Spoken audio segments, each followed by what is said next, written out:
lahat nandito kayo ngayon sa bahay-sambahan. Amen? Pwede po ba ngitian nyo ang inyong mga katabi at sabihin nyo, masaya akong nandito to ka ngayon. Yan.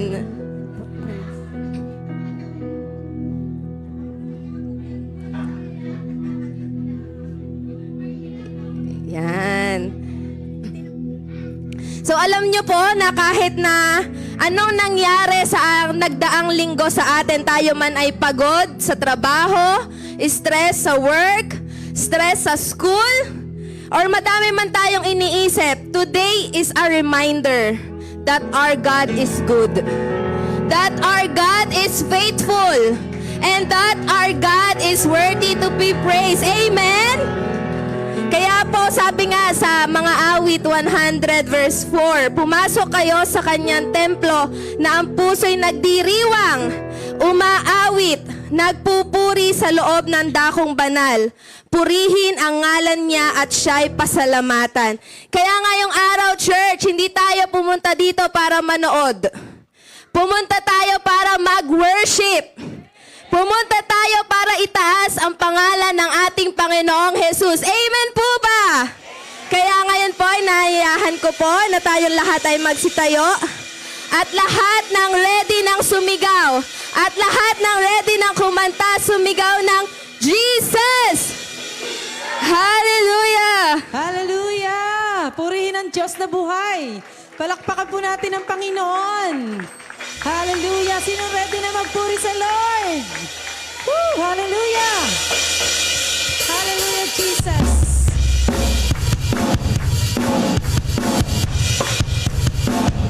Sige po. Palakpakan natin ang Panginoon.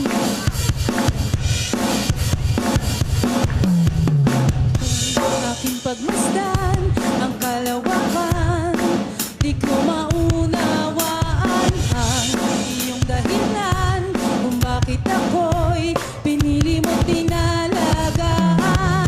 Di ko kayang isipin, hindi ko kayang sukatin ang pag-ibig mo, Jesus, na iyong binigay sa akin. Minsan pa, hallelujah, aking pagmasdan ang kalawakan, ko maunawaan ang iyong dahilan kung bakit ako'y pinili mo tinalagaan. Di ko kayang isipin, hindi ko kayang sukatin ang pag-ibig mo, Jesus, na iyong binigay sa akin. Salamat, salamat! Salamat, salamat, oh Jesus, sa pag-ibig mo. Walang ibang nagmahal sa akin ng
nagmahal sa akin ng patulad mo. Salamat, salamat, O Jesus, sa pag-ibig mo. Ako'y magsasaya sa piling mo. Ako'y magsasaya sa piling mo. Ako'y magsasaya sa piling mo. Hallelujah, Jesus! Tunay ngang napakasarap sa piling ng Panginoon. Amen! Hallelujah! Hallelujah, Jesus! Patuloy po nating awitan ang ating Panginoon. Hallelujah! Hallelujah! Hallelujah, Lord. Sige po, kamayan niyo muna po ang bawat isa. Hallelujah! Hallelujah!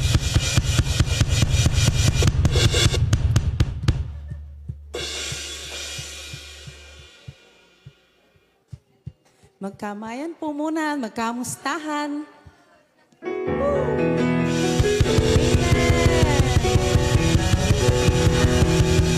Tunay nga umawit at magpuri sa Panginoon ay napakasarap. Hallelujah!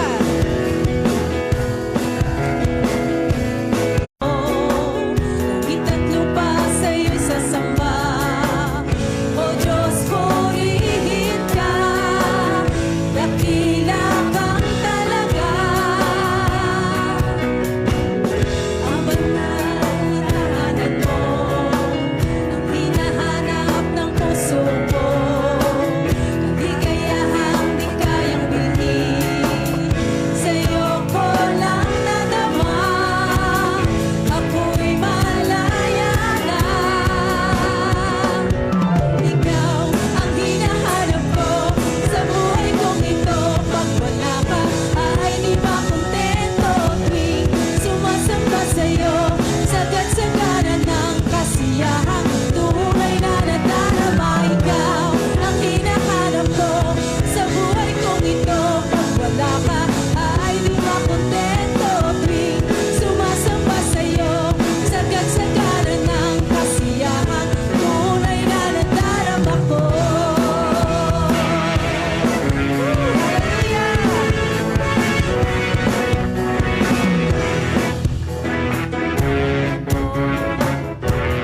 Hanap ng puso ko, kaligayahang di kayang bilhin, sa'yo ko lang nadama. Ako'y malaya na. Ikaw ang hinahanap ko sa buhay kong ito. Pag wala ka ay di ba kontento. Tuwing sumasamba sa'yo, sagad-sagana ng kasiyahang tunay na nadarama. Ikaw ang hinahanap ko sa buhay kong ito. Pag wala ka ay di ba kontento. Tuwing sumasamba sa'yo, sagad-sagana ng kasiyahang tunay na nadarama ko. Kasiyahang tunay na nadarama ko. Kasiyahang tunay na nadarama ko.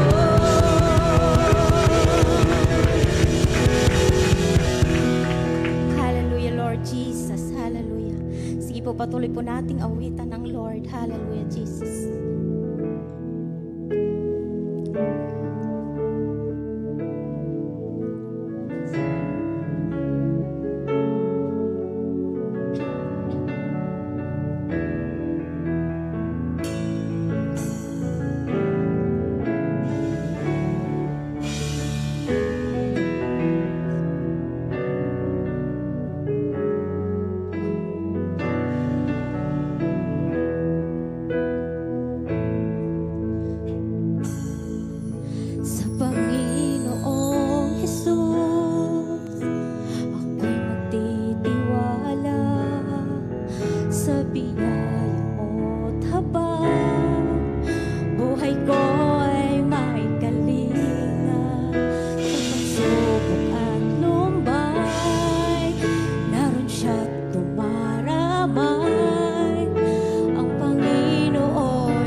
salamat, Panginoon.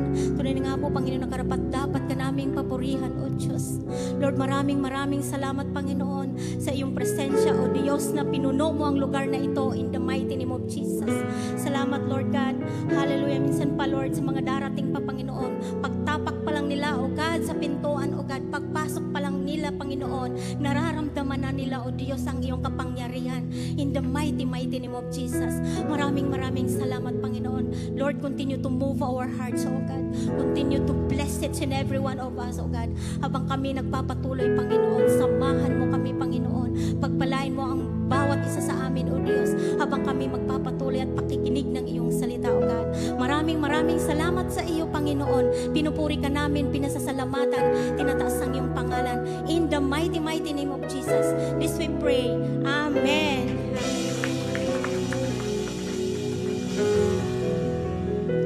Hallelujah. Ang sarap po magpuri sa Panginoon. Amen? Yan.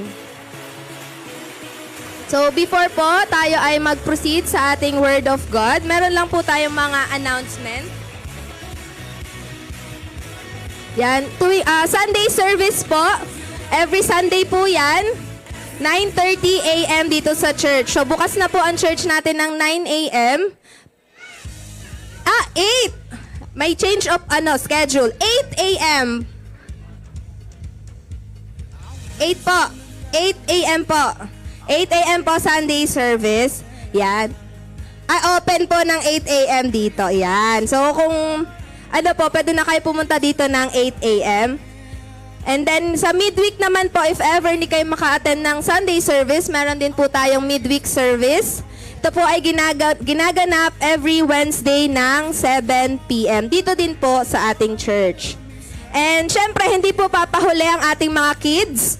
So meron din po tayong kids church na ginaganap every Saturday naman po yun, tuwing Saturday, 9 a.m. So kung may mga kakilala po kayong bata, pwede po tayong umattend sa kids church. Yan. Meron din po tayong prayer meeting. On-site po, Saturday, 3 p.m. naman po yon dito din sa church. May online din po tayo para sa ating mga mahilig magpuyat or gising na ng 3 a.m. Meron tayong prayer meeting. Online po yan every 3 a.m. And meron din po tayong Tuesday, every 6 p.m. Every 6 p.m. po, online din po yon. Yan. So, yun lang po yung mga announcement natin. So, ready na po ba kayo na makareceive ng Word of God? Ready na po ba kayo? Amen! Yan. So, ang maghahayag po ng salita ng Panginoon sa atin ngayong araw ay truly a blessing to many lives. Siya ay patuloy na ginagamit mightily to encourage, inspire, and lead people closer to Jesus. So, ngayong araw po na ito, i-open natin ang ating mga puso. I-prepare natin ang ating mga spirit for today's word. So, palakpakan po natin ang Panginoon sa buhay ni Pastor Shemuel Orense. Praise God.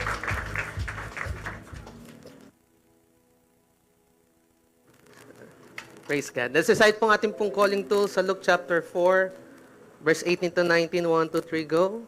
The Spirit of the Lord is upon me, because He has anointed me to preach the gospel to the poor.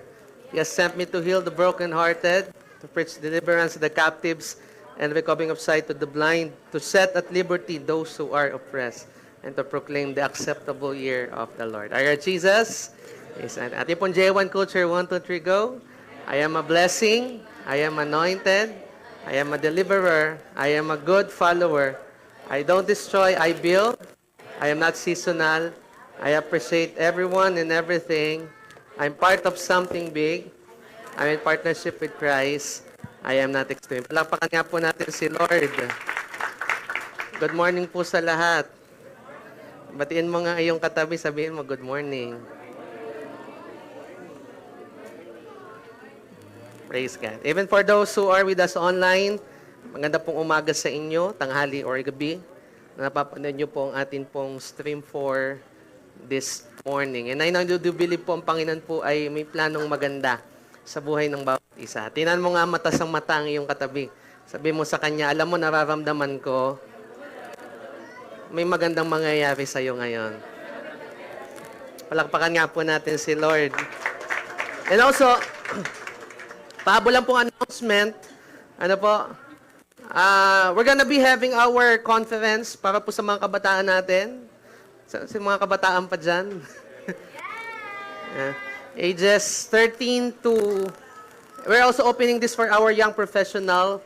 Ages 13 to 39 years old. If you are about that age, would like to invite you po sa ating pong upcoming Go Conference. Palakpakan naman natin si Lord para hindi kayo excited for this. This will be on June 7. Ano po, ito po ay Sunday. 2 p.m. po dito sa church. So, this is first Sunday bago ang first Sunday of June. Bakit ko ina-announce ito as early as today? Number one, ang ating pong mga kabataan ay pasukan na by June 8. Tama. June 8 ba pasukan nyo? Or nalipat? So, for you to prepare ahead of time, yung iba kasi, kung kailan po June 7, saka po namimili ng kopong band at saka ng mga gamit sa school. Ano?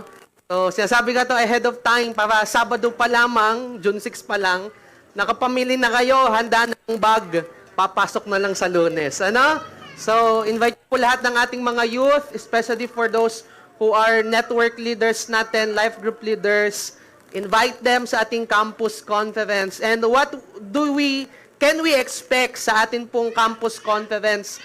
Ang campus conference pong ito ay nabuo for us to have a heart for the campus. Everybody said me campus. Alam niyo po, most of the lifetime ng isang individual, they spend it inside the campus.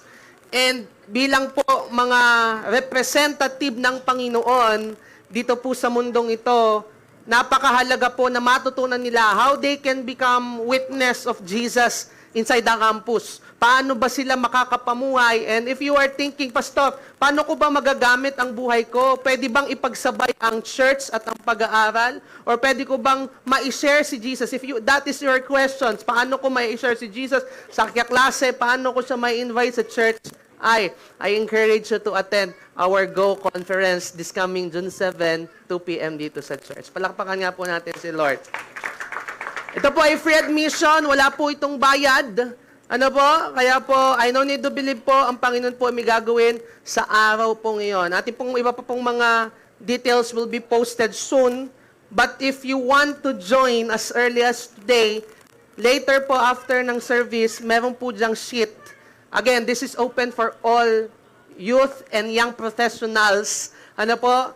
May sign-up sheet po sa likod for us just to see kung ilan yung possible na dumating at mapaghandaan natin yung number of people na darating on June 7. So again, June 7 po will be our campus conference. So I encourage everyone to join. Praise God. Maganda pong umaga sa lahat. Batiin mo nga muna yung katabi, good morning. Praise God. Tayo po yung magsimula na. Alam niyo po, lahat po tayo dito sa mundo ay merong mga bagay na gustong ma-achieve. Niwala kayo doon. Layo po dito sa mundo, madaming mga bagay na gusto mong makuha. Naalala ko po yung aking pong late grandfather. Siya po ay madami ding pangarap sa buhay. Pera na lang ang kulang. Kaya naalala ko, mahilig sa magloto eh. So, numero ng mga birthday ng... Ano, makaka-relate kayo. Birthday ng iyong apo, birthday ng iyong anak, lahat ng numero. Pagsasama-samahin niya, para lang makabuo ng lucky number. Hindi po pinopromote ang loto, pero sasabi ko lang yung kanyang naging experience. And through time pass by, narinig ko po yung kwento niya sa akin. Laging sasabi niya sa akin, Utoy, kapag tumama tayo, may pako, no? Papagawa natin, bibili tayo ng bahay, bibili tayo ng ganito. Ang dami niyang pangarap. And yung matandang taong yon may pangarap sa buhay. No need to believe, every one of us has many things that we want to achieve. Tama? I don't know kung ano yung mga gusto nyong ma-achieve sa buhay. Somehow, baka sa inyo, mayroong gusto dito magkaroon ng bahay at lupa. Wow, di ba? Magkaroon ng bahay at lupa, yan ang gusto ko, Pastor, mangyari sa aking buhay. Or gusto mo magkaroon ng kotse, di ba? Yung dalawa lang makakaupo, Lamborghini, di ba? Lamborghini, di ba? Or somehow gusto mo na lang magkapera, di ba? O yumaman sa buhay. We want all of these things. Sa mga youth, I know, I do believe some of you, gusto nyo nang makagraduate. Di ba? Basta gusto ko nang makalabas sa sistema ng edukasyon. And I want to pursue something in my life. And somehow, meron din naman ang gusto na lang talaga is to settle down and have a family. Whatever our things that we want to achieve, our endeavors in life, I know, do believe po, lahat po tayo ay may pangarap. Tama po? Sabi nga po natin pangarap.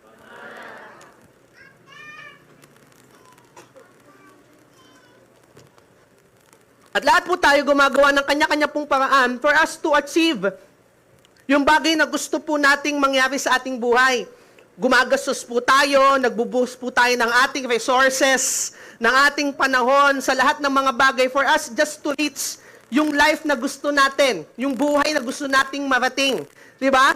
Minsan naman kaya nga tayo nagtatrabaho, isisiksik ang ating buhay sa kumpanya, kasi meron tayong binubuhay na pamilya, may pangarap tayong gustong ma-achieve. Tama po ako. But alam niyo po, ang pinakamasaklap sa lahat ay yung mga bagay na nagugugol ka ng sobrang panahon at buhay at resources. But ended up, nakalaman mo na wala palang halaga o saysay. I remember, may nakita po ako, ito pong turo ko pong ngayon ay nag-birth out. One day may nakita akong youth, sobrang niyang passionate talaga sa paglalaro ng mobile games. Diba, sabi niya, grabe, ilang oras, magdamag. The point na nagastos na siya para lang makakuha ng magandang skin, di ba? Diba? Ewan ko kung ano pang mga ginagastos niya, but plainly, he is giving everything, his resources, but didn't see the real value of what he is doing. Hindi ko po sinasabi na walang future ang e-sport. Meron naman talaga, pero napakaliit ng chance na mapapunta ka sa national team and all kasi considered as sports na ang mga mobile games. Pero doon ko nakita that they are pursuing things, they are doing things, and in the back of my mind, sabi ko, may value ba talaga yung bagay na pinagugugulan niya? Di ba? Bilangan mo 10 to 15 years, hindi niya nang gusto yung ginagawa niya. Pag dumating ka na sa young professional age, hindi mo na gusto yung mga ganyong mga bagay and yung mga bagay na pinagpo-focusan ko na lang. And ayaw ko po dumating sa punto that we all have these regrets.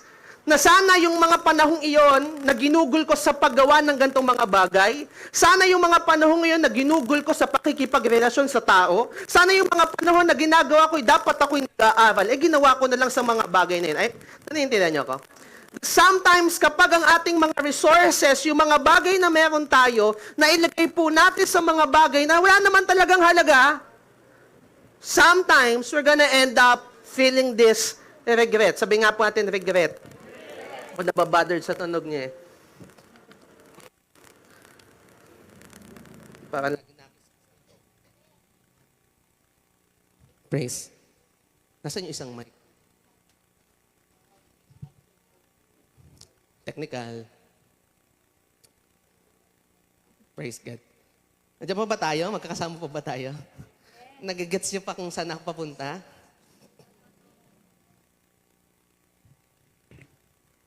Praise God. Palakpakan nga po natin si Lord.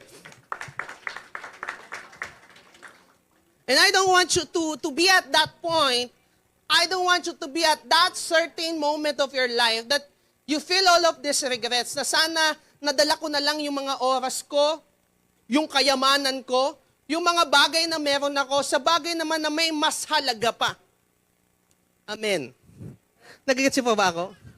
Kasi po, yung mga bagay na kung saan ating inilalagay sa mga bagay na wala naman talagang saysay o wala namang halaga, and at the end of our lives, malaman natin, ay, wala palang halaga. Sometimes it becomes our regrets. Minsan po kasi habol tayo ng habol sa mga bagay na akala natin that will give us a sense of fulfillment. Lahat po tayo are in search of fulfillment in life. Kaya ka nagtatrabaho, kaya ka nag-aaral, kaya ka nagagawa ng mga bagay-bagay sa buhay nito because you have the sense of fulfillment na gusto mong ma-achieve. Pero tingnan mo kung saan mo most of the time nilalagay ang oras mo. Saan mo most of the time ginugugol ang season mo.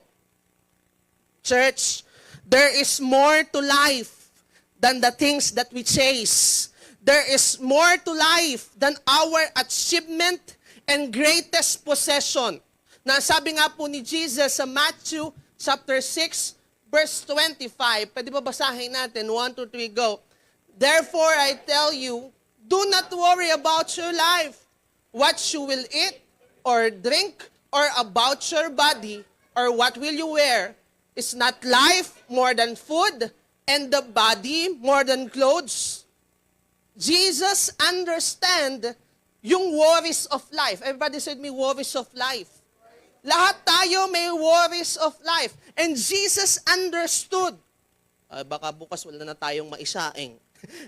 Jesus understood na, baka sa mga luwa dumating na yung maniningil, di ba? Jesus understood the worries of life, but Jesus is also telling to us that if we are putting everything, ang ating buhay, ang ating lakas, ang mga bagay-bagay, dun na lamang para mapunan ng worry, sabi ni God, alam mo, you are missing the real point of life. Because what life is all about, ang buhay po hindi patungkol lang sa gastusin, ang buhay po hindi lang para sa opisina, ang buhay po hindi po para lamang sa pag-aaral. Ang buhay pong ito ay may saysay, kaya nilikha ito ng Panginoon sa ating buhay. At kung meron pong isang pinakamahalaga sa buhay na ito na dapat po nating habulin, alam niyo po, may isang bagay akong ituturong pinakamahalaga sa lahat. Church, listen to me. If there are things or there is a thing that you need to chase in this life, habulin mo ang pinakamahalaga.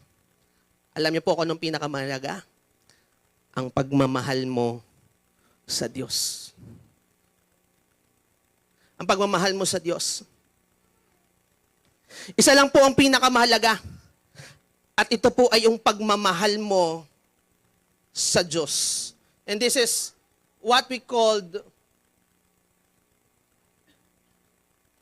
the thing that mattered the most sa iyo. Hayaan niyo po this moment, pagkakalan po natin ang paksa na pinamagatang what matters the most. Tayo po yung manalangin. Panginoon, kami ay nagpapasalamat sa umagang ito na dinala mo kami sa bahay panambahan mo upang maintindihan namin, Lord, ang iyong mga salita.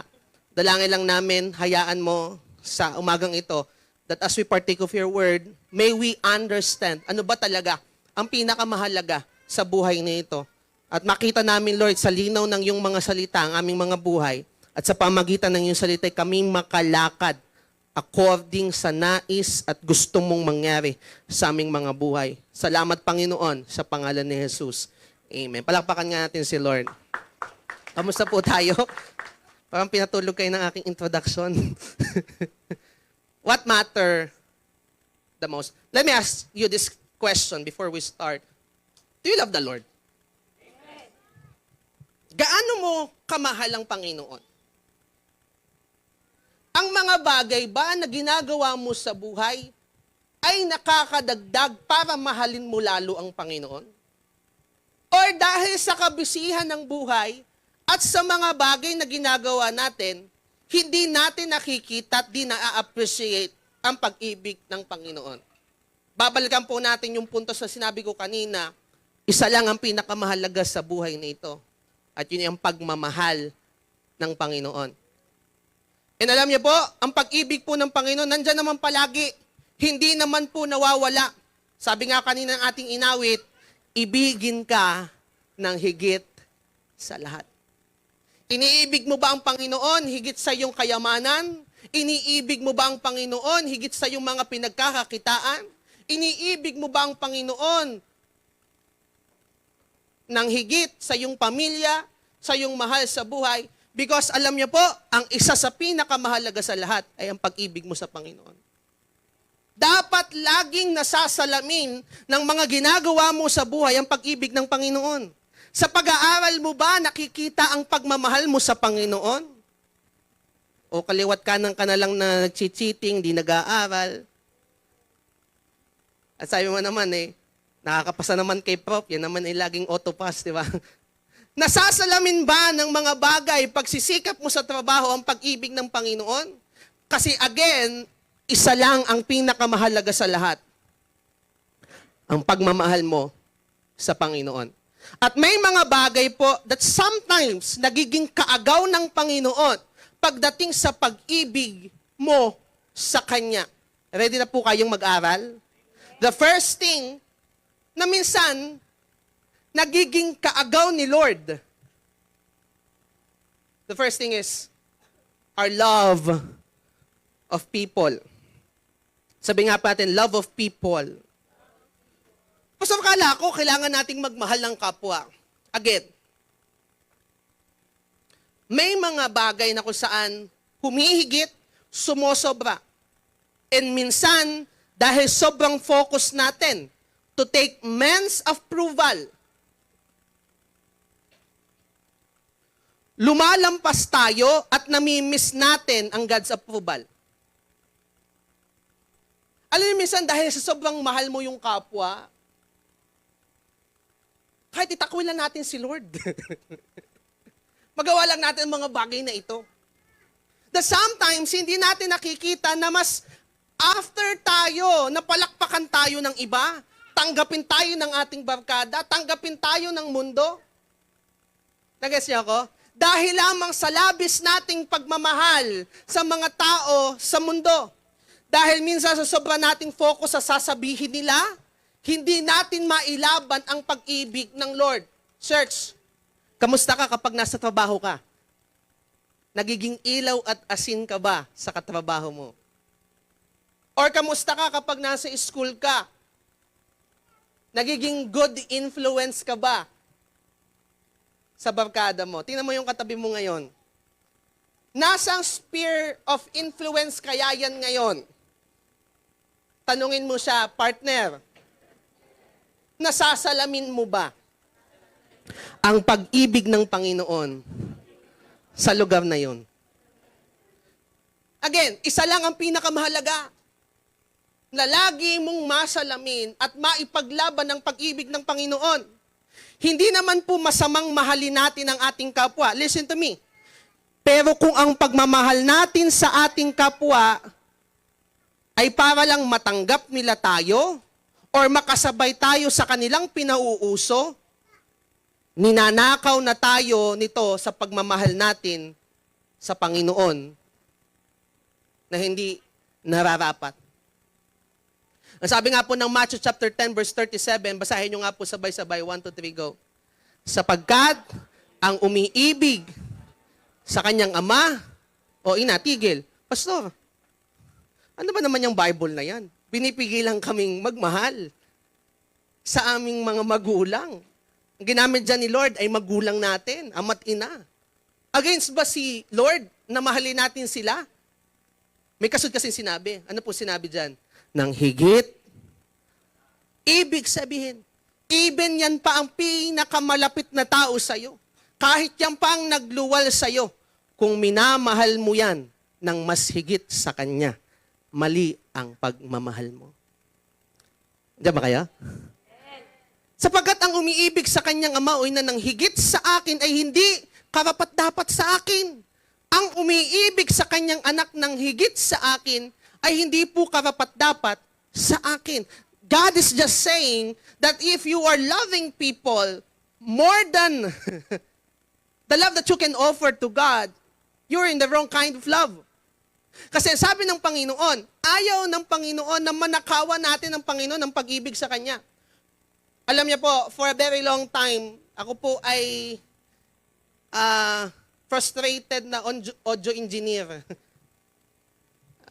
Alam niyo po, audio engineer, hindi kasi po ito common na hobby, pero somehow, ito po kasi ay, it deals with the physics and science. Dito po sa church, I spent more of my time watching YouTube videos, watching tutorials, watching other sound engineers, kung paano nila pinapatunog ng maayos Hindi naman po ang sound system ay pagbili mo ay yun na yun. Hindi.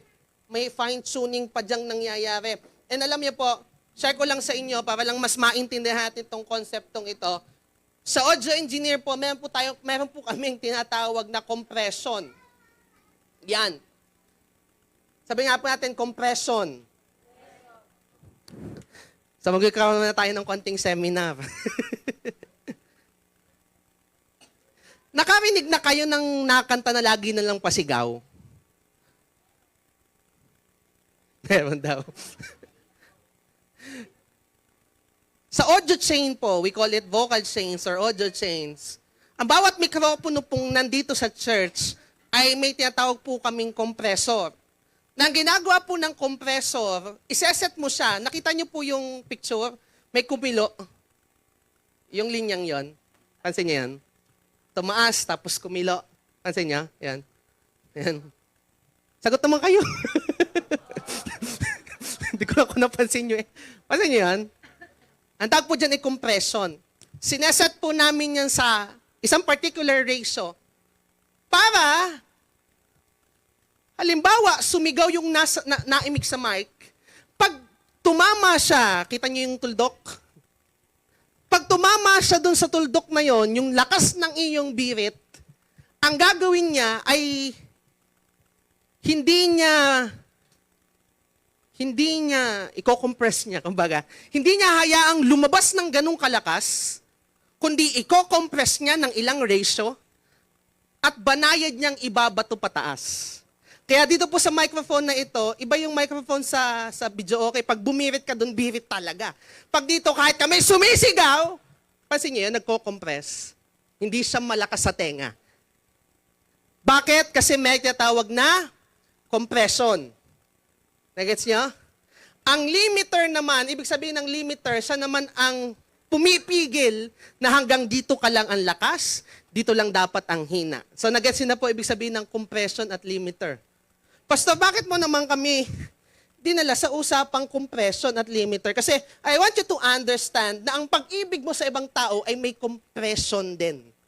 We call it sa ibang term, threshold.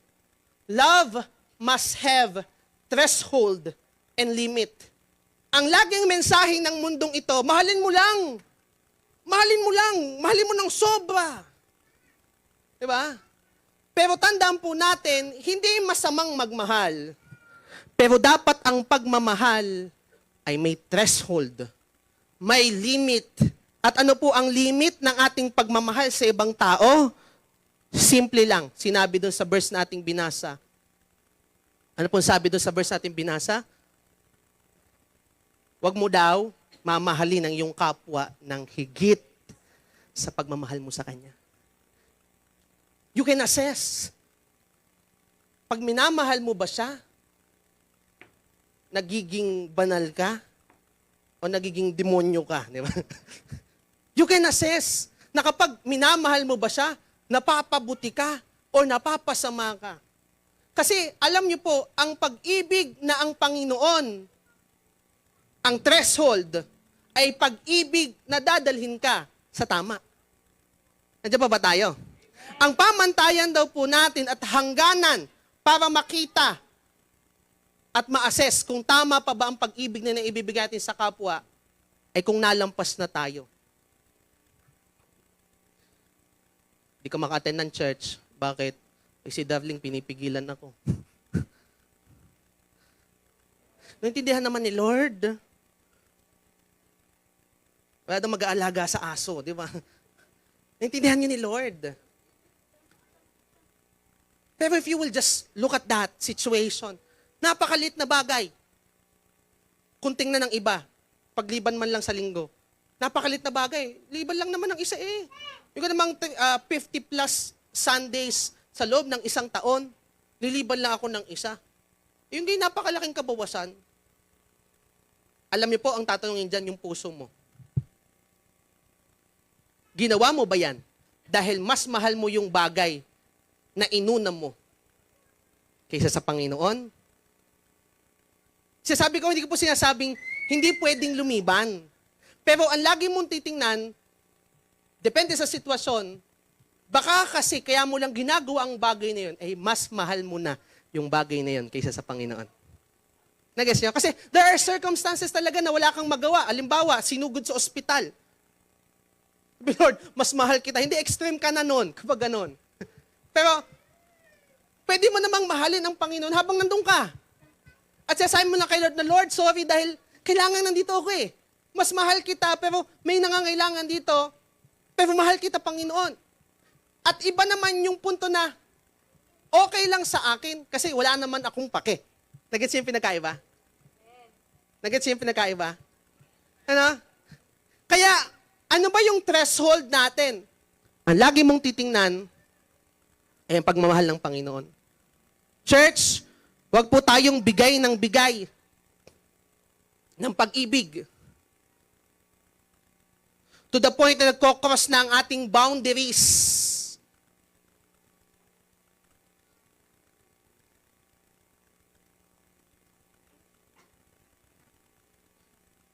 Let's not give love carelessly. Alam niyo po ba may tatawag po tayong love fatigue? Ano ibig sabihin ng love fatigue? Yun na yun. Ang love fatigue po, dahil mali na ang love natin, at nasobra na, we experience this kind of love fatigue. Ito po yung klase ng fatigue na napapagod na tayong magbigay ng pagmamahal dahil sobrang pagbibigay natin ng pagmamahal sa iba. At huwag nating hayaang dumating tayo sa punto na dahil sa labis nating pagmamahal sa mundo, ay malimutan mo na at mapagod ka ng mahalin ang Panginoon. Hindi naman po nakakapagod mahalin ng Panginoon. Ang sarap nga pong mahalin ng Panginoon. Pero minsan kaya hindi mo na siya mahalin kasi inubos na yung lakas mo ng mga bagay na umuubos ng pagmamahal mo para hindi mo na mamahalin ang Panginoon. Ano ibig sabihin ng pastor? Di ba, when you are, kasi it happens sometimes when you are so much, you have give in everything. Alam niyo po, madami na ako ina-advise na dumating sa punto, sobrang na nilang, dahil binigay daw nila ang lahat, dahil sa pag-ibig, etc., ganito, ganyan. Na ang even pagpunta sa church, hindi niya na magawa dahil lamang nasaktan siya. Why? Because they experience this kind of love fatigue na because of the thing that they give so much to people, naapektuhan na even yung pagmamahal nila sa Panginoon. Then again, babalik tayo. Isa lang ang pinakamahalaga sa lahat. Ano po yon? Sabi natin, pagmamahal sa Panginoon. Ano po ang pinaka-importante sa lahat? Pagmamahal sa Panginoon. Number 2, ano pa yung bagay na kung saan umaagaw sa atin sa pag-ibig sa Panginoon? Number 2, our love of, madami tayong matatamaan dito ngayon. Sino po dito ang mayayaman? Yan, gusto ko. Tanungan. Sinong gustong yumaman? May product po ako. Nag-networking bigla na. Alam niyo po, ang isa po sa matinding karibal ng Panginoon ay pera. Tanda po natin, money is good, but when we start to love it, it becomes bad. Again, money is good, but when we start to love it, it becomes bad. Laging may limit. Laging may threshold. Sa tunay naman po, may naiibigay talagang kakaibang pakiramdam ang pera. Nung sinabi ko nga pa lang po kaninang pera, bigla po kayo naghihitian. Di ba? Aminin, di ba? Iba talaga. Ang naiibigay talaga ng pera. Pero tandaan po natin, hindi laging pera ang pinakamahalaga. Sanay na po akong makarinig ng kwento ng mga kabataan na nag-OFW ang pamilya. Lagi ko po yung naririnig. Madalas, na ang laging sasabihin sa akin, hindi naman po sa akin mahalaga yung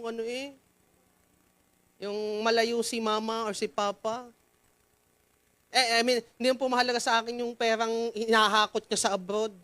Ang pinakamahalaga po ay maramdaman ko yung presence niya. Laging may mga ganyan.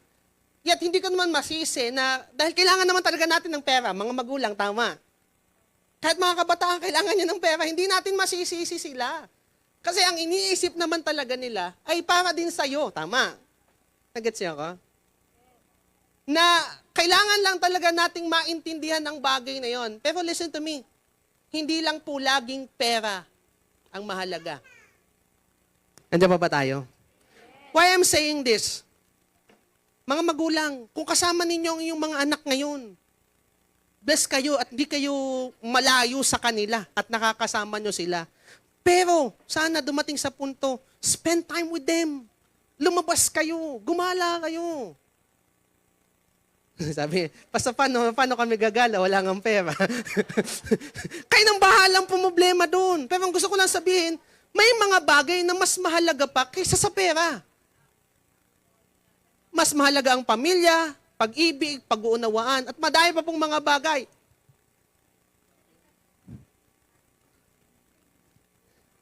Hindi lamang po laging pera ang pinakamahalaga. Tingnan ito. 1 Timothy chapter 6 verse 10. Sapagkat ang pag-ibig sa salapi ay ugat ng lahat ng kasamaan. Nasa Bible po yun. Dahil sa paghangad na yumaman, ano po sabi dyan? May mga taong nalalayo sa pananampalataya. At yan po yung klase ng pag-ibig na ayaw ng Panginoong mangyari sa'yo. Na dahil lamang sa paghangad mo ng pera, mandaraya ka, manlalamang ka, magnanakaw ka, mangi-scam ka. Yung mga follower ni Itchan, kailangan nyo nung magising, di ba? Hindi kasi po ang buhay patungkol lamang sa pera. Praise God kung pinapasagana ka ni Lord. Praise God kung meron kang resources. But then again, meron pa ding mas mahalaga kaysa sa pera mong yan. At ano nga po yun ang sabi ko? Everybody say with me, pagmamahal sa Diyos. Now, kung kanina naman, ang threshold ko sa pagmamahal ko sa kapwa ay kung nahihigitan na ba ng pagmamahal ko sa kapwa ang pag-ibig sa Panginoon, pagdating sa pera, ano naman ang threshold ko? Makinig kayo, kasi lahat tayo papayamanin ni Lord. O, diba? Lakas ang amen nyo, diba? Isa lang po ang threshold natin dito pagdating po sa pera. Sinabi na din po sa verse. Ano po sabi dyan? Dahil sa paghahangad na yumaman, may mga taong ano daw po? Kapag nalalayo ka na sa pananampalataya, yan na yung threshold. Malinaw? Kanina yung pag-ibig natin sa iba, ang limit lang nito ay kapag nahihigitan na ang pagmamahal mo sa kapwa, sa pagmamahal mo sa Panginoon, mali. Pagdating sa pera, kapag daw ang tao'y nalalayo sa pananampalataya at nasasadlat sa maraming kapighatian, that's the time that your love of money exceeds your love of God. Kapag ang pera ay nilalayo ka na sa pananampalataya, kailangan mo nang pag-isipan talaga kung alin ang pinakamahalaga para sa'yo. Powerful ang pera, pero hindi ka dapat magpailalim sa pangyarihan nito. At dapat ito po maging perspective natin when it comes to money, that ba't di siya nagana?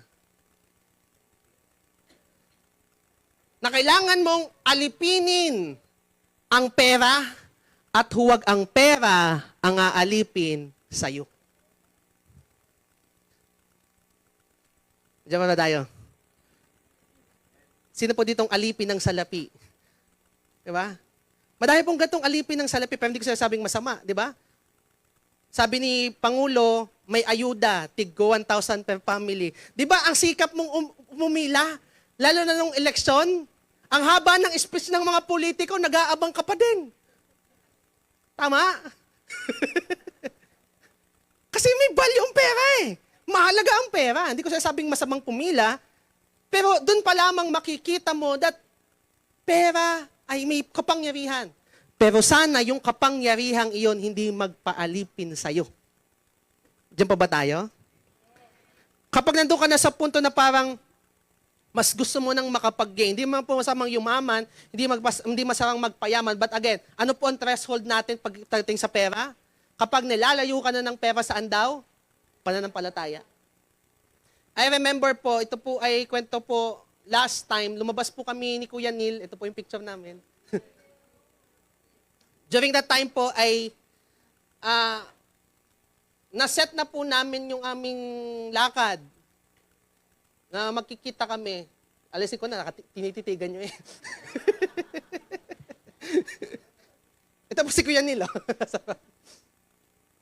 And during that time po, meron po sa kanyang offer ang isa pong review center para magturo. Siya po ay college professor by profession. So, may isa pong review center, tama ko yan, no? Na nag-o-offer sa kanya during that time. Eh, ang problema, nakapag-skate na kami ni Pastor. Eh, alam ni Kuya Neil kung alin yung mas mahalaga. Kaya po, dinecline niya yung offer. Imagine, di ko na sasabihin yung per hour, pero per hour po ang bayad doon. Pagtuturo ka na ng gantong per hour, di ba? Meron ka nang makukuha. But he declined. Alam niyo po ang biyaya ng Panginoon?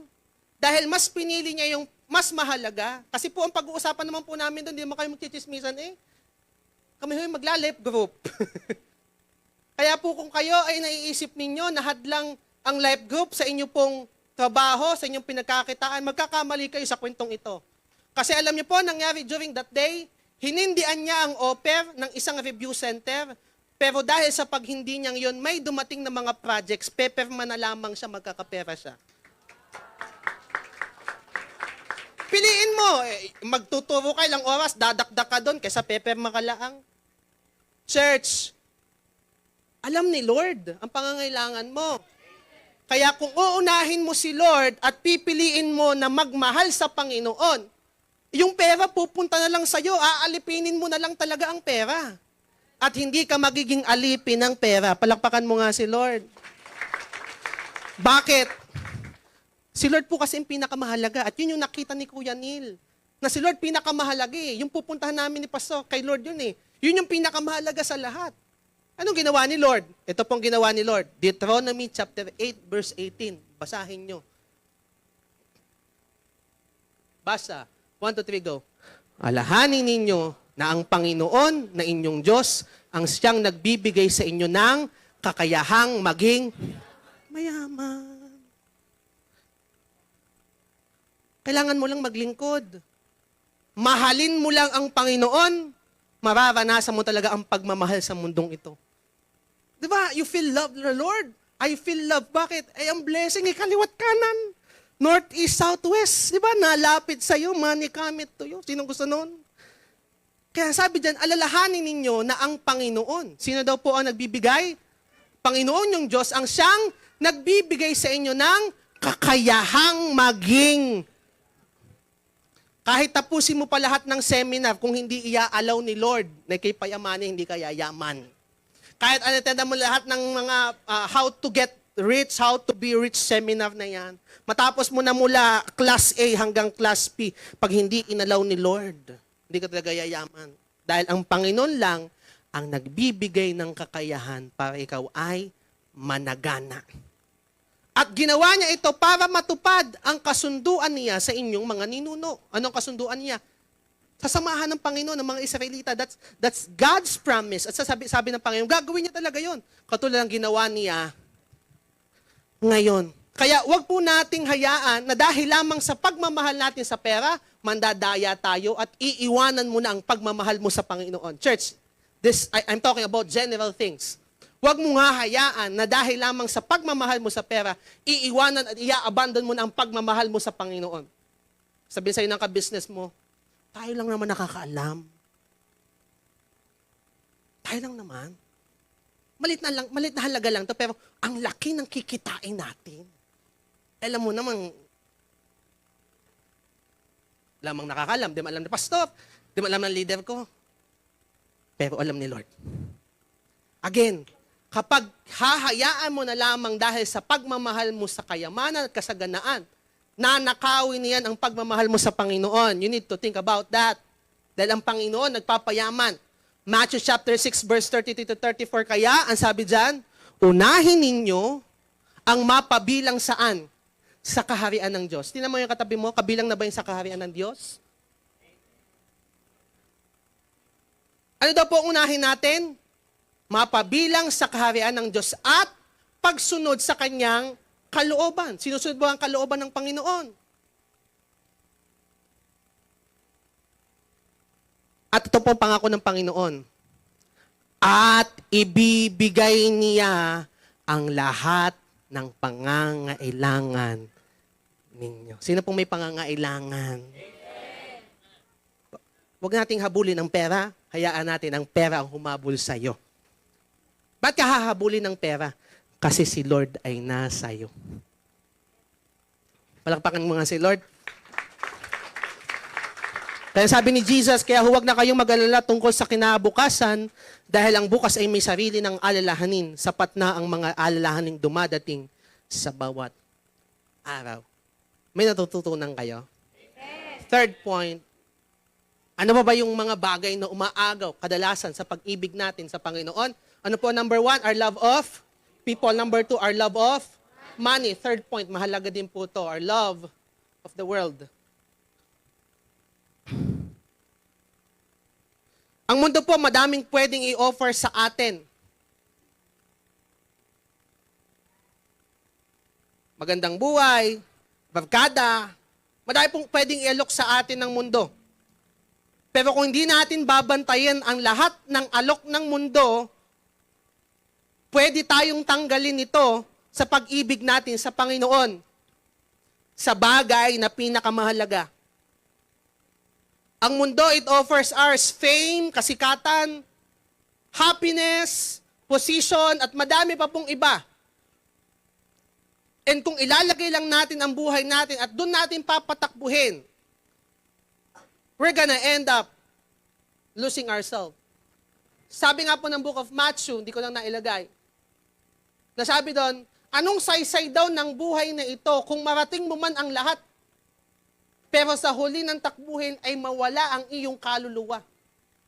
What benefit a man who gains the whole world but loses his soul in the process? Ang sabi ni Matthew. Ano nagkakamali?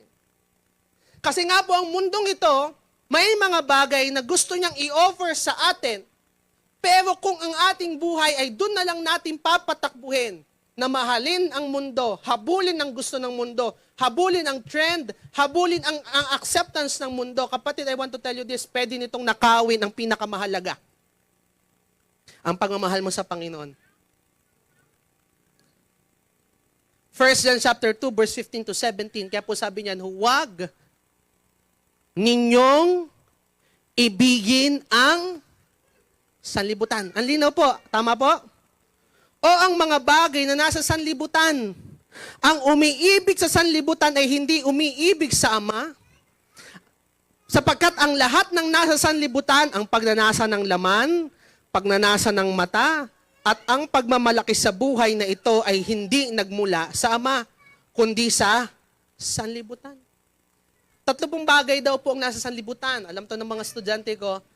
Lust of the flesh, lust of the eyes, and the pride of life. At itong 3 bagay daw nito, hindi daw po nanggaling sa Diyos.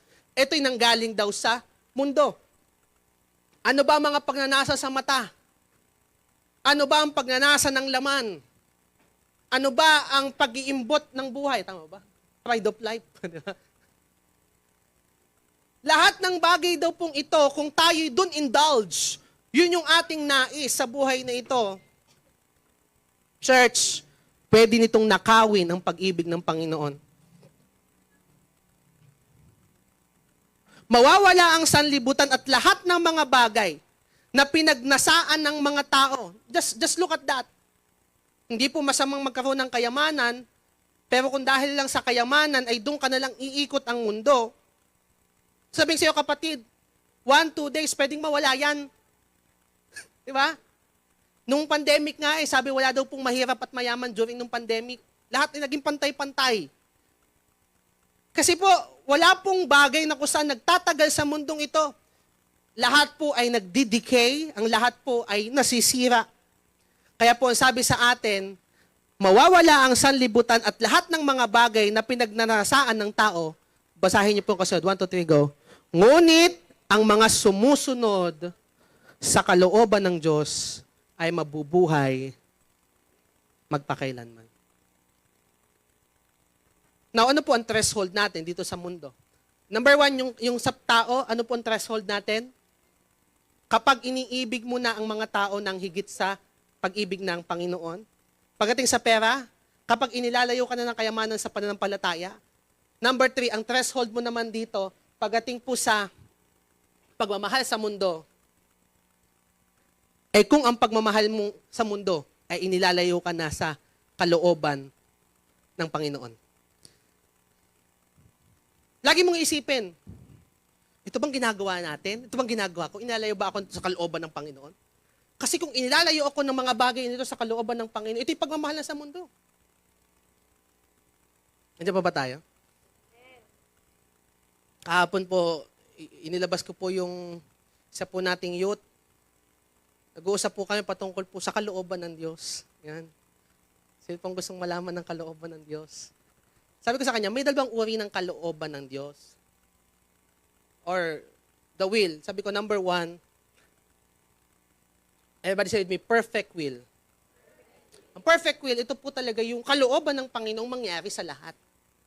But there is also kind of will of fortune. Joke lang. Second kind of will is permissive will. Sabi pa natin, permissive will. Permissive will, ibig sabihin, ito yung mga bagay na inalaw na lang ng Panginoon kasi sarili mong gusto. Saan mo ito makikita? Balikan natin ang kwento po ni Adan at Eva. Pero let's describe muna what does perfect will really means. Nandiyan pa ba tayo? Sabi po ng Hebrews, tama ba? O Romans, check ko lang po Romans 12, huwag kayong umayon sa takbo ng mundo. Sabi po ng Romans chapter 12 verse 2. Sa ending part po ng Romans chapter 12 verse 2, for God's will is perfect, pleasing, and good. Yun daw po ang karakteristik ng perfect will ni God. Balikan natin ang kwento po ni Adan at Eva. Sino po alam ang kwento ni Adan at Eva? Di ba po sa kwento po ni Adan at Eva, may isa pong garden na napakaganda, sagana sa pagkain, sagana sa lahat ng mapapagkuhanan nila. Ang perfect will ni Lord sa kwentong iyon ay ito. Ma-provide lahat ng pangangailangan nila at maalagaan sila. Ang ganda ng will ni Lord, tama? Na ikaw, Adan at Eva, nandiyan ka sa garden, makakapamuhay ka ng sagana, hindi mo na iisipin ang iyong mga pagkain, hindi ka na maiinitan ng araw, ang gagawin mo lamang is magstay sa perfect will ni Lord. Pero ano pong nangyari? May batas ang Panginoon. Huwag mong kakainin yung punong kahoy na nasa gitna. Hindi pala punong kahoy. Bunga ng punong kahoy na nasa gitna. Mahirap kainin yung punong kahoy. Diba? Pero ano pong ginawa nila? Kinain pa din nila. So ano pong nangyari sa kanila? Pinalayas sila sa garden, hindi dahil lamang nag-disobey sila. Pero may mas malaki pong rason si Father God, bakit niya pinalayas? Kasi po, katabi po nung puno, di mahugan nara. Yung puno po na nagbibigay ng kaalaman ng mabutit masama, ang katabi po nun ay puno na nagbibigay ng buhay na walang hanggan. And just imagine of this, ikaw na may alam ng mabutit masama, tapos makakain mo pa yung puno na nagbibigay ng buhay na walang hanggan. At di wala pong putol ang kasamaan. Nagets niya? Kasi walang hanggan ng buhay Anong ginawa ng Panginoon? Ginard niya yung isang puno, kaya po nila inalis si Adan at Eva sa garden. Nagagets na yung kwento. Pero mahal pa din ng Panginoon ng tao. Paano mo nasabi, Pastor? Kasi kwento ko na po ito last time, na paglabas sila ng garden, ano pong ginawa ng Panginoon? Binigyan sila ng balabal. Pinakitaan pa din sila ng kabutihan, ng biyaya, ng habag. Bagamat sila ay nagkasala. At sila, si Adan at Eva, ay namuhay sa labas ng garden at sinasamahan pa din sila ng kalooban ng Panginoon. Pero that's what we called permissive will already. Nasa permissive will na sila during that time. Lumabas na sila sa perfect will ni Lord. Nagigets niyo yung pinakaiba ng dalawang bagay? Hindi na ata, ano? Na ibinebless pa din ni Lord si Adan at Eva, bagamat may mga desisyon silang pinili. Kaya I want to tell you, church, kahit naman may mga desisyon kang pinili, labas sa kalooban talaga ng Panginoon, pwede ka pa din namang samahan ng Panginoon eh. Pero iba sana ang magiging kwento kung sumunod ka lang. Nagets nyo? Kaya let's achieve in this life to pursue God's perfect will. Sa buhay na ito, yun dapat ang yung pinupursue. Sa pag-aaral ko ba, this is the perfect will of God? Sa aking pang trabaho, is this the perfect will of God? Sa aking pag-aasawa, is this the perfect will of God? Kasabi ko sa kanya, alam mo, sa pagpili mo ng magiging partner in the future, whether this can become a perfect will of God or your permissive will. Nasasabi ko sa kanya, pag nag-asawa ka naman at hindi yun yung kalooban ni Lord, sasamahan ka din naman ni Lord.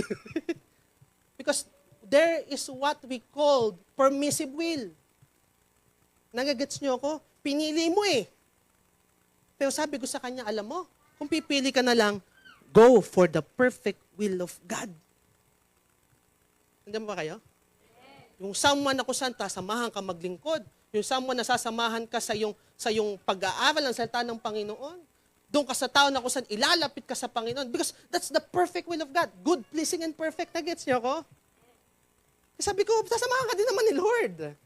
Pero, iba when you are in the perfect will of God. Palakpakan mo nga si Lord. Kaya that is our threshold. Lahat ng bagay na gagawin mo, isipin mo, Lord, ito ba ba'y kalooban mo? Parang hindi na, Lord, habang nasama ako sa barkadang ito, ako'y napapasama. Isipin mo lagi, Lord, ito bang bagay na aking inoohan, mga bagay na kinumit ko, ilalapit ba ako nito sa kalooban mo? Kasi kung ilalayo ka lang, church, yun na yung limit mo. That's your threshold. Kaya po, ito po, ang uli pong talata na iiwanan ko po sa inyo. Tayo po'y natuto, tayo po'y pinagpala. Colossians chapter 3 verse 2, sabi ni Pablo, that we need to set your affection on the things above. Pastor, ibig sabihin ito, lagi ba akong praise the Lord, hallelujah na lang? Lagi ba ako nasa church? Hindi. Ibig sabihin nito, are those things comes from above? Are those things comes from the will of God? Kaya sabi ng Panginoon, set your affection on the things that are above, not on the things on earth. Kasi sabi niya, things on earth may fail, mga bagay sa mundo ay mawawala, but those things that comes from above will last forever. Pwede ba palakpakan mo si Lord? Let's close the light. Sino po ang pinagpala ni Lord? Praise God. Balikan ko lang po ulit. Church, isa lang po ang pinakamahalaga sa lahat. Babalikan natin yan. Yun yung pagmamahal mo sa Diyos. Okay, let me ask you again this question. Mahal mo ba ang Panginoon? I want you to assess your life. Baka kasi, nag-amen ka lang, mahal ko si Lord, but nangingibabaw sa iyo yung pagmamahal mo lang sa tao, na mas binavalue mo yung sinasabi ng tao kaysa binavalue mo sinasabi ni Lord. Or baka mas lumalamang sa iyo yung pagmamahal mo sa pera, that you are chasing things, you are chasing money, you are chasing achievement, and that's not wrong, din masama. Pero kung inilalayo ka na sa pananampalataya, I want you to assess yourself also. Do you love the world more than God? Ano ba yung mga bagay na in-offer sa'yo ng mundong ito? Kapatid, I want to tell you this, ano man ang kayang i-offer sa'yo ng mundo, kaya yan tapatan ni Lord ng mas matindi pa. And I want you to look at your life. I want you to assess your life. What matters the most? What matters the most? Alam niyo po, before I end, let me just share to you this short testimony. Last Tuesday po, Siyempre po, ako po ay, I'm not getting any younger anymore. Yun, nag-English na biglaan. Ako po ay, natanda na din. Ano? And, last Tuesday po, nagpa-schedule po ako ng laboratory sa medica, sa center. Bakit? Mahalaga pong makita mo kung, siyempre sabi ko, hindi na tayo nabata. Maganda nakikita mo yung iyong kondisyon.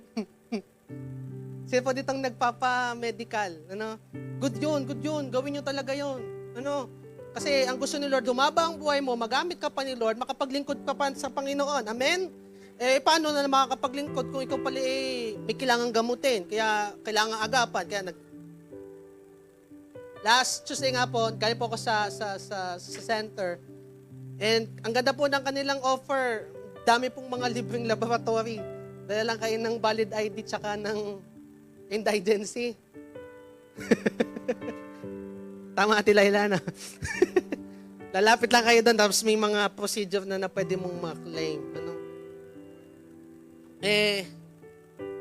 After ko pong maayos yung aking appointment, kung kailan po yung, nagpa-schedule po ako, kung kailan po yung aking laboratory check-up.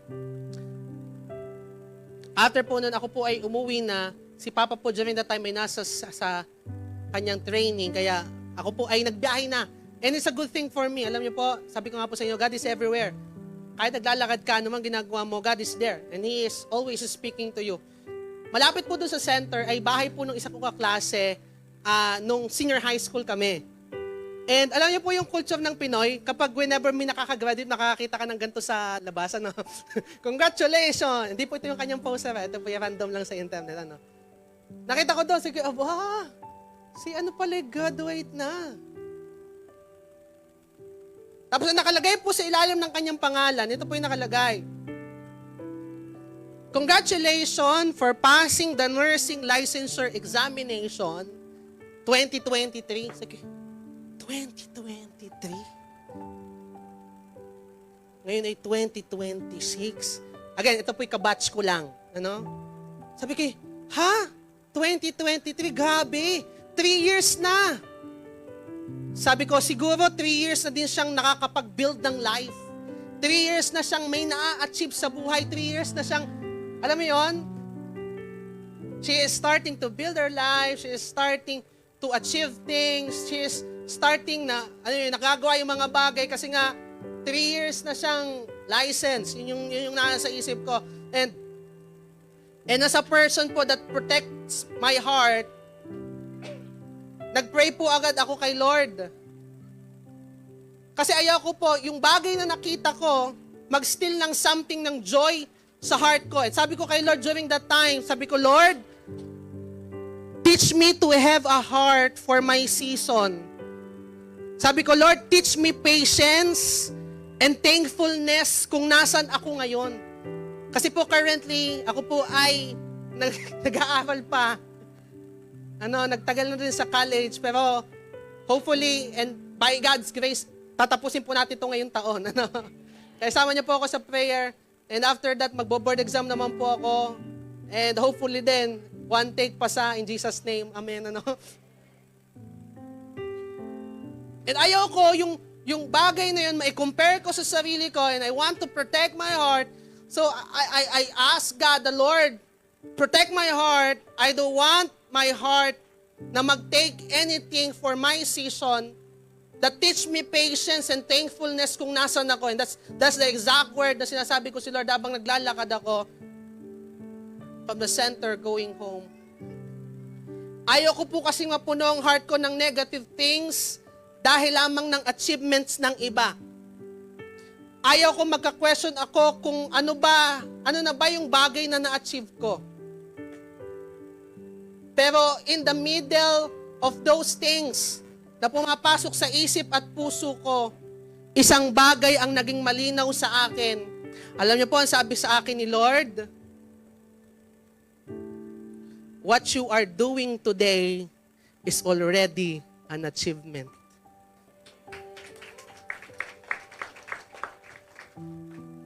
Doon po ako binigyan ng assurance ni Lord. Nasabi sa akin, alam mo anak, look around. Tingnan mo yung mga tao na nakakilala kay Lord sa loob ng 3 years. Tingnan mo yung mga tao na nasyaran mo ng goodness, ng kindness ni Lord. Tingnan mo sa loob ng 3 taon, ilang tao na ba ang nakakilala sa akin? Hindi pa ba yon achievement? And doon biglang nag-iba ang tingin ko sa mga bagay-bagay. God told me, anak, hindi pa ba ito yung life na may value at purpose? And I want you to think of that. Ano ba talagang nagmamatter sa atin?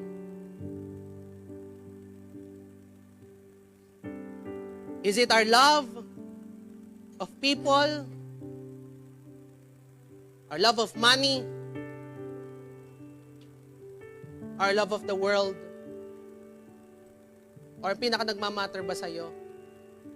Yung love ni Lord? Church, I want to tell you this. Wala na pong mas titinding achievement sa mahalin ang Panginoon. That's one of the greatest. Wala na. Tapos na ang laban. Kaya may challenge sa bawat isa, mahalin po natin ang Panginoon ng higit sa lahat. Pwede ba tayo tumayo? Palakpakan natin si Lord. Come on, palakpakan mo si Lord. That's what matter the most. I want you to close your eyes. And I want you to look at your life. Saan mo ba pinatakbo ang buhay mo? Saan mo ba pinaikot ang buhay mo? Is life more than all of those things? Again and again, babalikan natin, may isa lang na pinakamahalaga sa lahat. At yan yung pagmamahal mo sa Panginoon. Assess your life. May mga bagay ba na mas matimbang sa puso mo? Na nalimutan mo na yung pag-ibig ng Panginoon? May mga bagay ba na kung saan parang mas above na kailangan, si Lord yung kailangan kong mahalin pero Lord, bakit ganito?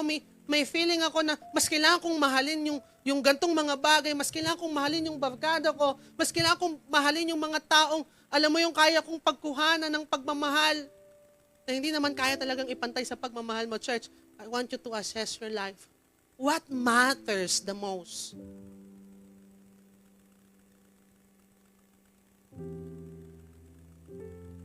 And right now, as you look at your life, kung may mga bagay na parang, oh nga, Lord, mas mahal ko ang mga bagay nito kaysa sa mga bagay na gusto mong mahalin ko.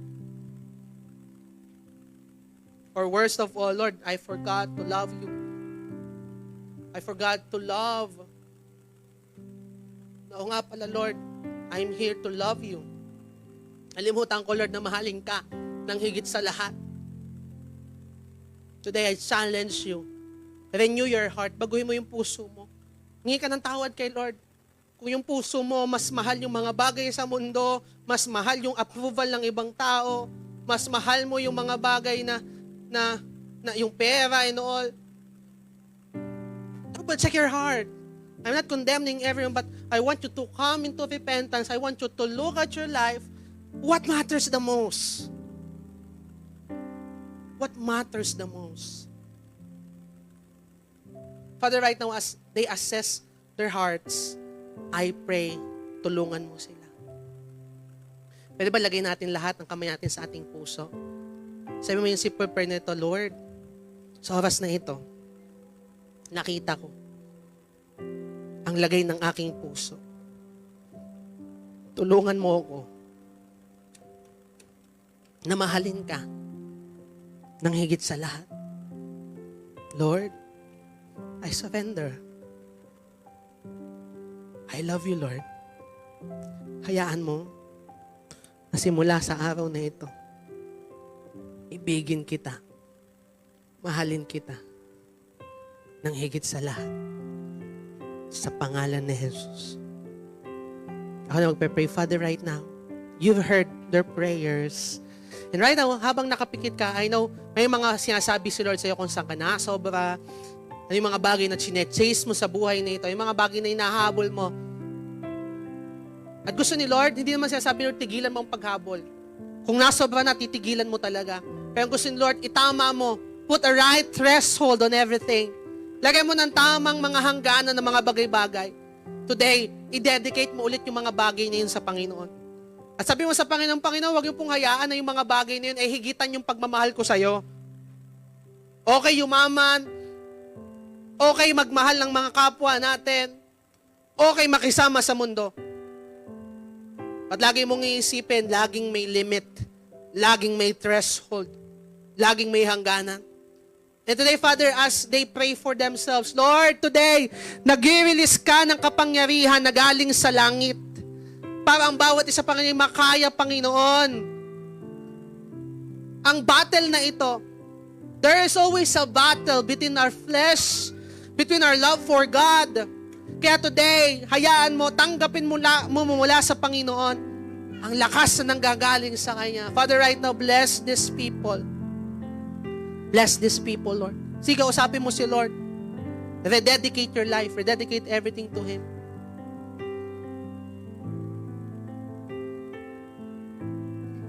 Rededicate your life to Him. Rededicate everything to Him. And today, habang rededicate mo yung buhay mo sa Panginoon, we're gonna sing that song that we sing a while ago. At hayaan mo abang inaawit ang awit na ito. Isuko mo talaga ang mga plano mo. Rededicate everything to Him. Kasi ang mga bagay na hindi naman dadalhin ka sa pag-ibig sa Panginoon ay mga bagay na walang saysay. Ayaw ng Panginoon matapos mo ang takbuhin ito, that at the end of this race, you gain nothing. Again, sa buhay na ito, isa lang ang pinakamahalaga. Walang hilit kaming mamahalin, wala nang ang ibang sasamba, tanging ikaw lamang ang nagmahal sa ang utos mo. Ang utos mo ay aking susundin. This is the song. Ibigin ka, O Diyos, nang higit sa lahat. Ibigin ka, O Diyos, buong puso at lakas, buong isip at kaluluwa. Habang mahininga, paglingkuran at papurihan ka.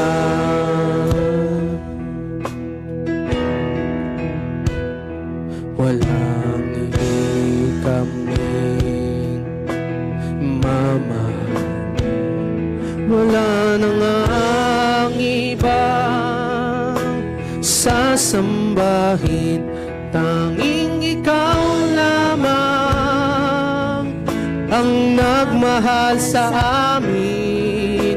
Ang utos mo ay aming susundin.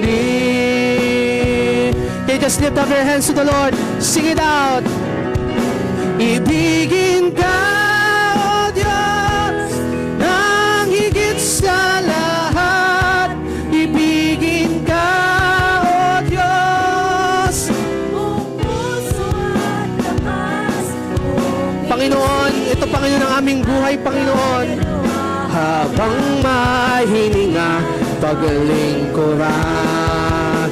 At come on, let it be a prayer of your heart right now. Oh, ibigin ka, O Diyos, nang higit sa lahat. Ibigin ka, O Diyos, buong puso at lakas, buong isip at kaluluwa. Habang mahininga, paglingkuran at pwede ba ikaw lang sabihin mo bilang panalangin, ibigin.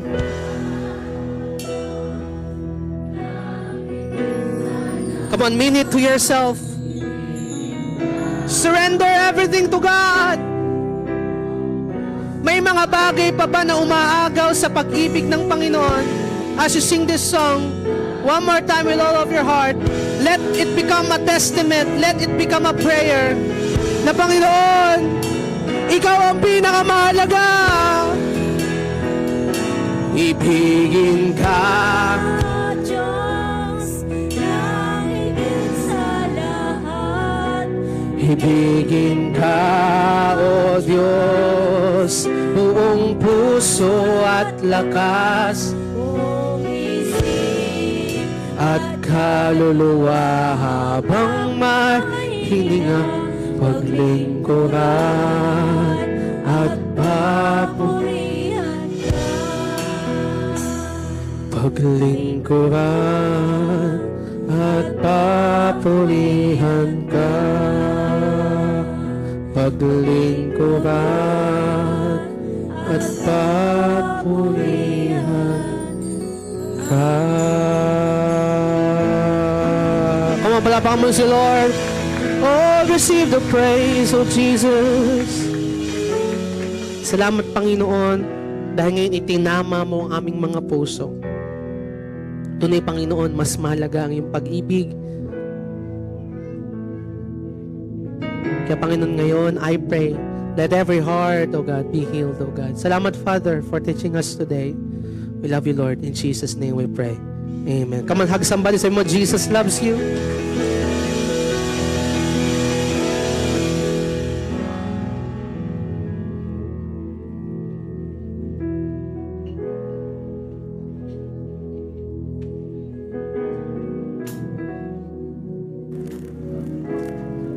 Praise the Lord. Tayo po inadako sa Holy Communion at napakahalaga po na ating pong ginagawa na mag-partake nito kasi sabi ng Panginoon ko ito bilang pag-alaala sa akin. Praise God. Tayo po'y manalangin. Lord, pagpalay mong tinapay na simbolo yung katawan, ang katasang simbolo yung dugo, ito po'y magsilbing kalusugan, kalakasan, sa iyong pag-alaala sa iyong kamatmuling pagkabuhay, malawalhati ka, Ama. Pagpalain mo lahat na magpapartake, i-bless mong bawat isa. Salamat o Diyos, i-bless mong tinapat katasang ubas sa pangalan ni Jesus. Amen.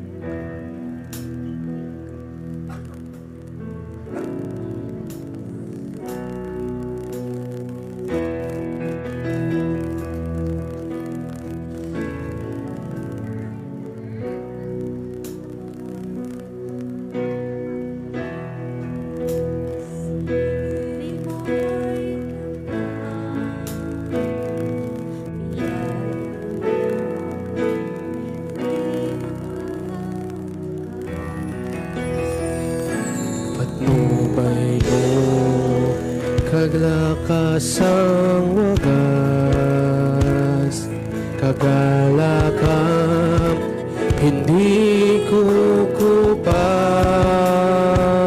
Pag-ibig mo, O Diyos, di mapapantayan. Pinatunayan mo ito hanggang kamatayan. Dugo mo'y tumigis, dalay kaligtasan. Nakamta namin na buhay na walang hanggan.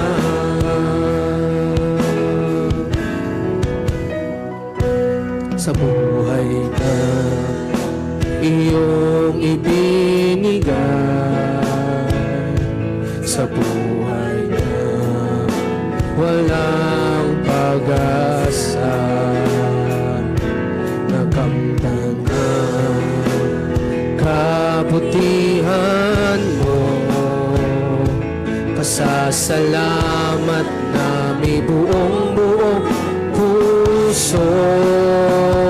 Pag-ibig mo, O Diyos, di mapapantayan. Pinatunayan mo ito hanggang kamatayan. Dugo mo'y tumigis, dalay kaligtasan.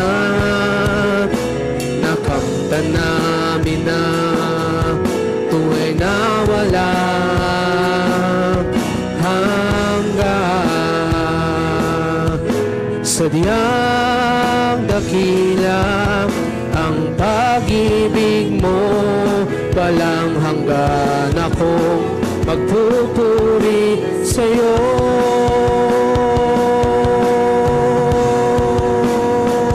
Pag-ibig mo, Diyos, di mapapadayan. Pinatunayan mo ito hanggang kamatayan. Tugo mong dumigis, dalay kaligtasan. Nakamtan namin ang buhay na walang hanggan. Lord, sa ating mga tinapay at katasang ubas, Panginoon, sa aming pagkapartig ng Holy Communion, pagpalain po ang tinapay na simbolong yung katawan, ang katasang ubas simbolong yung dugo, at malwalhati ka, Ama, ngayon pong umagang ito. Ito yung aming ginagawa bilang pag-alala sa pangalan ni Jesus. Amen. Kainin natin ang tinapay.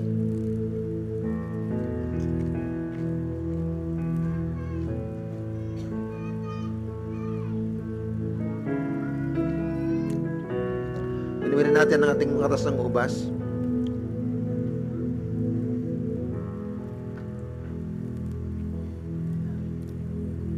Tayo po makakaupo. Praise the Lord.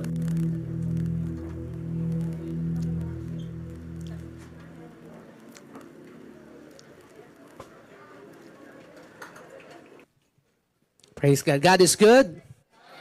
And all the time, palakpakan nga po natin si Lord. Sino po ang pinagpala ni Lord? Amen. Tabang po sinasauli nyo inyong mga cups. Ano ba? Again, I'll just take this opportunity to once again to share po yung ating po upcoming conference. This is open po for all of our youths and young professional. This coming June 7. Ito po ay walang bayad. Free admission dito po sa church. So invite your friends and family. Kasi po, we also have big announcement regarding that. After po nung campus conference, we'll be having a big announcement na magugustuhan po ng lahat po ng youth, especially ngayon pong pasukan. Ano ba? Kaya po, we're encouraging everyone na para malaman nyo agad ang latest chismis at latest chika regarding our youth ministry. Attend po kayo ng ating pong Go Conference is coming June 7. Palakpakan nga po natin si Lord. And this moment po, hindi lang po natin sineselebrate ang ginawa ni Jesus at cross, but we're also celebrating the lives of those individuals who came here for the very first time and second time. Kaya po, sino po dito yung first time? Taas po ang kamay. May mga first time ba tayo umattend? May first time ba? Wow. Palakpakan naman natin si ate. Meron pa po ba dyan? Si kuya, palakpakan natin si kuya. Welcome sa church. Thank you for coming. Pwede ba tayo kayong dalawa? Huwag kayong mahiya. Tayo na kayo. Hindi namin kayo kakainin. Kasi gusto ko lang kayong pasalamatan for coming here. Thank you for spending time with us. Kasi I know and do believe, pwede kayong kung nasaan today, but you choose to be here. Kaya praise God sa buhay ninyo. Kaya pwede ba palakpakan natin sila. Welcome sa church. Kami masaya makita kayo. And pag-pray muna namin kayo. Let's stretch our hands towards them. Father, thank you, Lord, for bringing this individual sa church na ito, Panginoon, that they have encountered, God, yung love mo. They have encountered, God, the real meaning of your love. Kaya, Panginoon, sa oras nito, andalain ko lang, tulungan mo sila, turuan mo sila ng mga bagay na nais mong itupos sa kanila. I-bless mo sila sa kanilang mga buhay, whether it is sa kanilang studies, sa kanilang family, kung nagwo-work sila, I pray pagpalain, pasaganain. And I also release, O God, healing sa kanilang mga katawan, healing sa kanilang mga emotions, kung mayroong mga kailangang pagalingin, Panginoon. Salamat, Father, for bringing them here. Truly, Lord, hindi aksidente, kaya sila narito ngayon. Kaya, Panginoon, bless their lives. In Jesus' name, we pray. Amen. Palakpakan natin si Lord. Pag muna kayo mo po, dahil first time kayo, may regalo kami sa inyo for coming here for the very first time. Ayan yung gift namin. Wow. Welcome sa church. At di lang dyan natatapos. Wait, there's more. Tayo kayo. Kita nyo si Poging kuyang nakaitim. Nakaitim ka ba, kuya? Ayan. Si first timer, sama nyo doon, sama kayo doon, and meron pa kaming bagay for you naghihintay sa loob ng room. Once again, welcome sa church. Staff, paki-assist naman. Welcome po sa church. Palakpakan natin si Lord sa kanilang mga buhay. Ayan. ilan lang yung pumalakpakan, no? So, we encourage everyone to invite your family and friends dito po sa church. And even kung may mga in-invite kayo noon pa na nakarating na dito, invite nyo lang. We might not know po kung paano sila ididin ng Lord sa araw na in-invite mo sa kanila. So, sino man po dito yung second time, taas ng kamay, be proud, second time kang nakarating. Si Kyla, wow, sino pa dyan? Ano pa ba? Ano pa ba dyan mga second time? Tayo kayo, mga second time naman. Yan, si Kyla lang ata second time, And Jeanette, pakihatid naman. Si PJ na pogi, yan. Pupunta kayo doon, And meron din kaming something for you sa loob ng room. Baka po meron po dyan mga second time. Praise God. Palakpakan po natin si Lord at tayo po ay dalako na po sa ating pagbibigay. Praise God.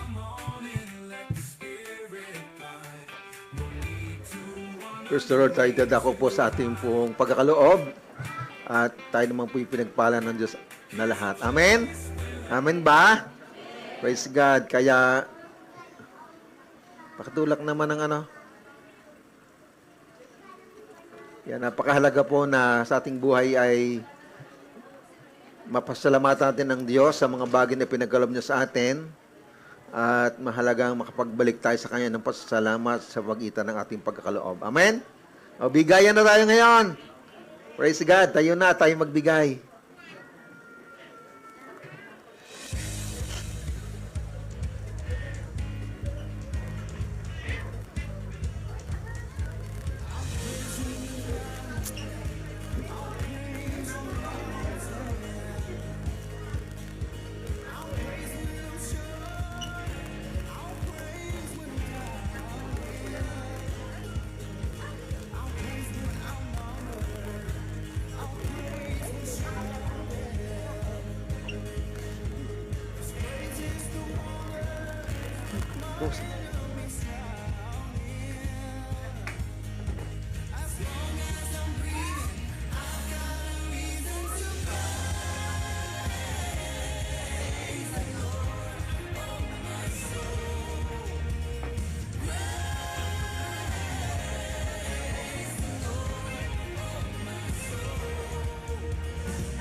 God, wala nang habol.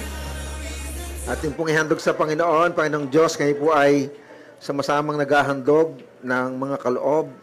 Ginawa na ito na may katapatan, na may pagkasusing salita. Lord, i-bless mo po ang natahandog ngayong umaga.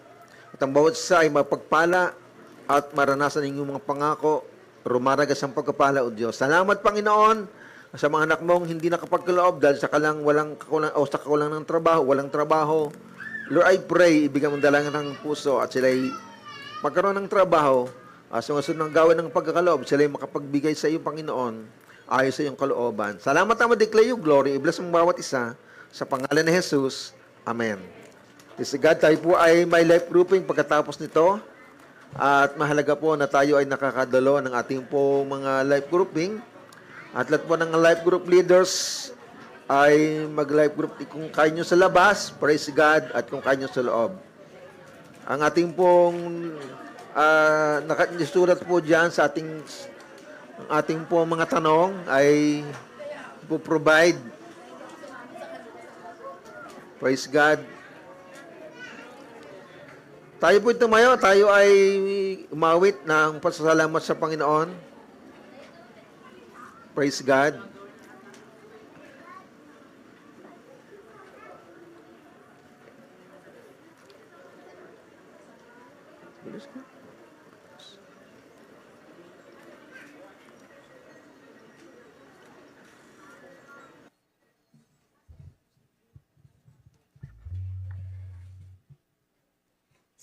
Sige po, ating pong pasalamatan ng Lord. Hallelujah, Jesus.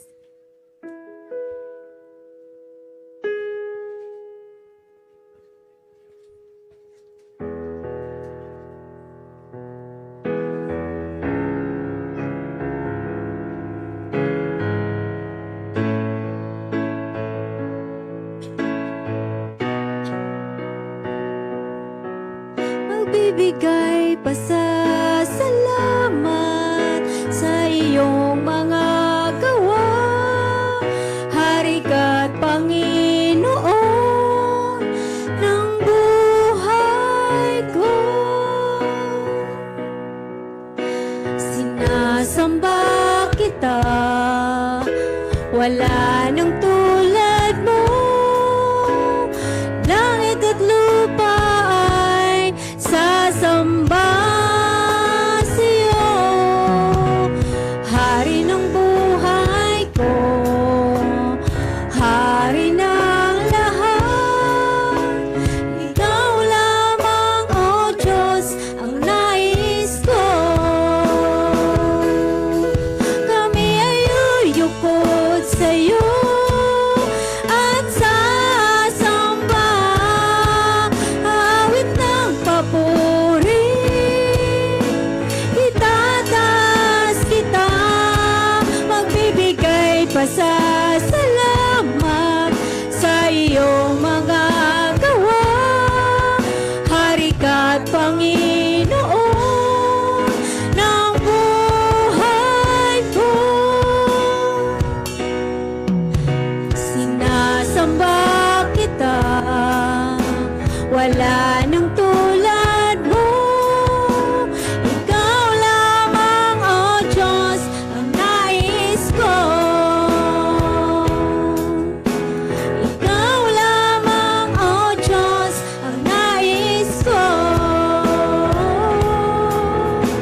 Ikaw lamang, O Diyos, ang buhay ko.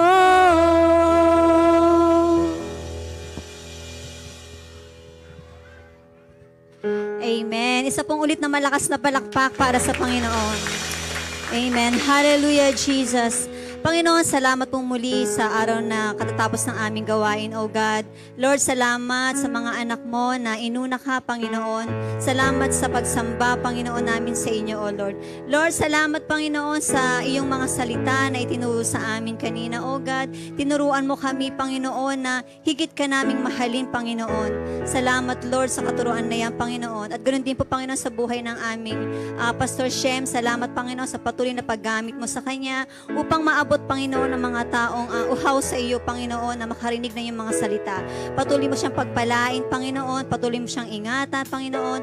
At higit sa lahat, patuloy na gamitin, Panginoon, sa iyong salita, Panginoon, na maraming, Panginoon, na makaabot, Panginoon, ng iyong mga salita, O God. Lord, sa oras na ito, sa aming pag-uwi, kami po yung ingatan, Panginoon, samahan, Panginoon, proteksyonan, Panginoon, makarating kami sa tahanan, na kami iningatan mo, O God. Maraming salamat, Panginoon, muli, ang papurit pa sa salamat, binabalik namin sa inyo. Ito pong aming dalangin sa pangalan ni Jesus. Amen.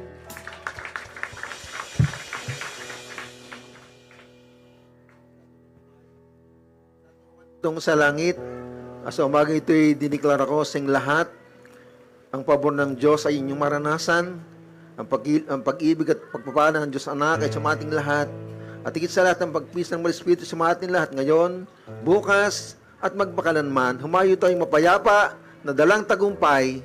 Tanggapin natin ang biyaya, ang pagpapala, ang pagsama ng Diyos sa pangalan ni Jesus. Amen. God bless po sa ating lahat. Tayo po ay mayroong life grouping. Yan, lahat ng ating mga life group leaders. Yung inyong mga life group members ay i-life group nyo dito man sa loob.